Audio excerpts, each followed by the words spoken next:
Avez-vous déjà ressenti le poids glacial du rejet?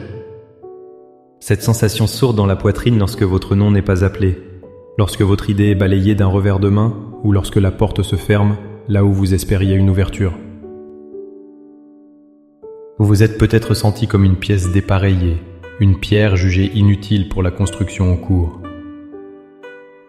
Cette blessure peut être ancienne, une parole cruelle entendue dans l'enfance, ou récente, un échec professionnel ou relationnel qui vous a laissé sur le bas-côté. La voix du doute s'installe alors, et murmure des mensonges. Tu n'es pas assez bon. Tu n'as pas ce qu'il faut. Ta place n'est pas ici. On se compare, on regarde les autres être choisis, célébrés, utilisés, et on se demande « pourquoi pas moi ?» Qu'est-ce qui ne va pas chez moi? Mais que faire lorsque ceux qui sont censés bâtir, la société, la famille, les leaders, vous écartent? La réponse ne se trouve pas en essayant de changer pour leur plaire, mais en se tournant vers le maître architecte, celui qui voit au-delà des apparences. Il existe une vérité divine, une promesse contenue dans un ancien psaume, capable de transformer votre plus grande blessure en votre plus grande force. Dans les instants qui suivent, je vous invite à un voyage spirituel pour redéfinir le rejet, non comme une fin, mais comme une divine préparation. Ensemble, nous allons prier pour que la douleur de l'exclusion se mue en la certitude d'une vocation unique. Avant de présenter nos cœurs à Dieu, il est essentiel de bâtir notre foi sur une vérité immuable. Le psaume 118, verset 22 déclare « La pierre qu'ont rejetée ceux qui bâtissaient est devenue la principale de l'angle. » Ce n'est pas seulement une belle poésie, c'est un principe spirituel fondamental, une clé de compréhension du royaume de Dieu. Comprenez bien ceci, Dieu se spécialise dans la réhabilitation de ce que le monde met au rebut. Le rejet humain n'est souvent que le prélude à l'élévation divine. Le plus grand accomplissement de cette prophétie se trouve en Jésus-Christ lui-même. Les chefs religieux, les experts de la loi, les bâtisseurs de la foi d'Israël l'ont examiné et l'ont rejeté. Ils l'ont jugé inapte, blasphémateur, et l'ont cloué sur une croix. Mais Dieu a pris cette pierre rejetée et ensanglantée, et par la résurrection, il en a fait la pierre angulaire de toute l'humanité, le fondement même de notre salut. Sans cette pierre, tout l'édifice de la foi s'effondre. Mais cette vérité ne s'arrête pas à Jésus. Elle se prolonge jusqu'à nous.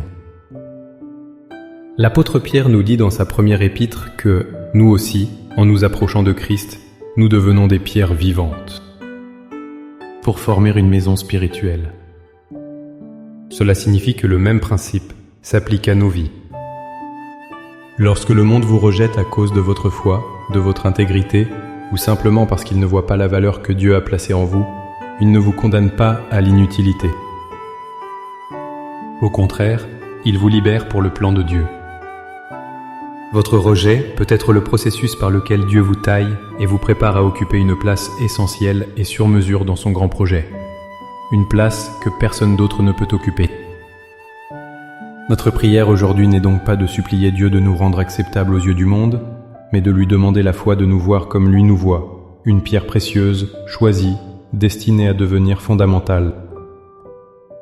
Maintenant, avec une foi ferme en cette promesse, élevons nos cœurs vers le Seigneur. Laissez ces paroles devenir les vôtres. Priez avec toute votre sincérité, depuis le lieu de votre blessure et de votre espérance. Père éternel, Maître architecte de l'univers et de ma vie, je viens devant toi aujourd'hui, non pas avec la force d'un bâtisseur, mais avec la vulnérabilité d'une pierre mise de côté. Tu vois les endroits de mon cœur où la poussière du rejet s'est accumulée. Tu connais les cicatrices laissées par les mots et les silences qui m'ont jugé. Insuffisante, inadéquate, inutile. J'ai cherché la validation auprès des bâtisseurs de ce monde et je me suis heurté à leur indifférence. Aujourd'hui, je me détourne de leurs plans et je me soumets aux tiennes, le seul qui compte. Seigneur, je dépose à tes pieds le fardeau de devoir prouver ma valeur.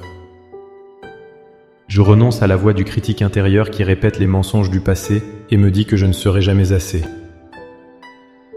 Je me libère de la pression de correspondre à des moules qui n'ont pas été faits pour moi.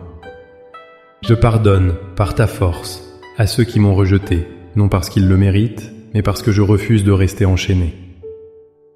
À l'amertume. Je te remets mes échecs, mes tentatives infructueuses, mes rêves brisés. Je les place entre tes mains de potier, confiante. Que tu ne jettes rien, mais que tu transformes tout. Père, je proclame la vérité de ta parole sur ma vie.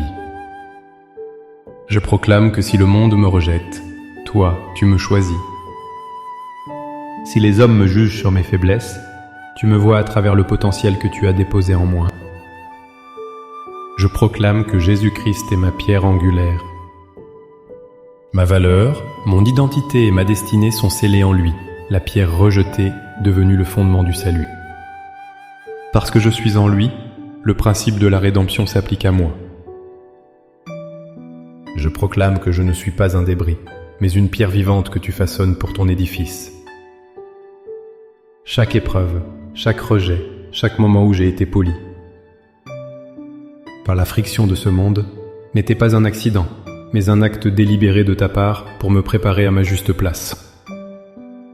Ouvre mes yeux spirituels, Seigneur.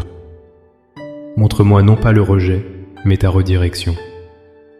Montre-moi non pas la porte qui s'est fermée, mais le chemin que tu ouvres.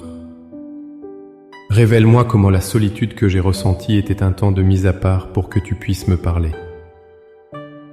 Révèle-moi comment mes compétences ignorées par les autres sont précisément les dons que tu veux utiliser pour ta gloire. Fais de moi une pierre fondamentale dans ma famille, dans mon église, dans mon travail, là où tu m'appelles. Que ma vie devienne un témoignage vivant que ce que les hommes méprisent, Dieu le glorifie. Par la foi, j'accepte ma place dans ton royaume. Je reçois ma valeur de tes mains et non de l'opinion des autres. Je ne marche plus en regardant les décombres du passé, mais j'avance avec l'assurance de celui ou celle qui sait faire partie d'un projet éternel. Je te remercie non pas pour la douleur du rejet, mais pour la puissance de ta rédemption qui la transforme en un puissant témoignage.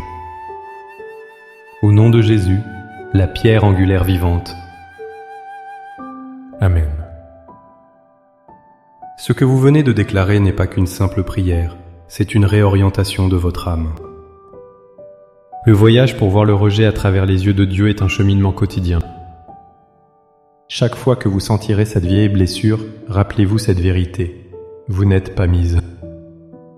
De côté, vous êtes mise. À part pour le plan parfait de Dieu. Commencez à regarder vos échecs passés non comme des fins en soi, mais comme la taille nécessaire pour vous ajuster parfaitement à la place que Dieu vous a préparée. Si cette prière a touché votre cœur et a ravivé votre espérance, n'hésitez pas à aimer cette vidéo, à la partager avec quelqu'un qui pourrait en avoir besoin, et à vous abonner pour continuer à grandir ensemble dans la foi. Votre partage peut être la réponse à la prière de quelqu'un d'autre. Pour sceller cette prière dans votre cœur et faire un pas de foi, écrivez dans les commentaires « Je suis la pierre que Dieu utilise ». Chaque commentaire est une déclaration de foi qui brise les chaînes du passé. Que le Seigneur, le Maître architecte, vous bénisse et vous révèle la place fondamentale qu'il vous a réservée. À bientôt.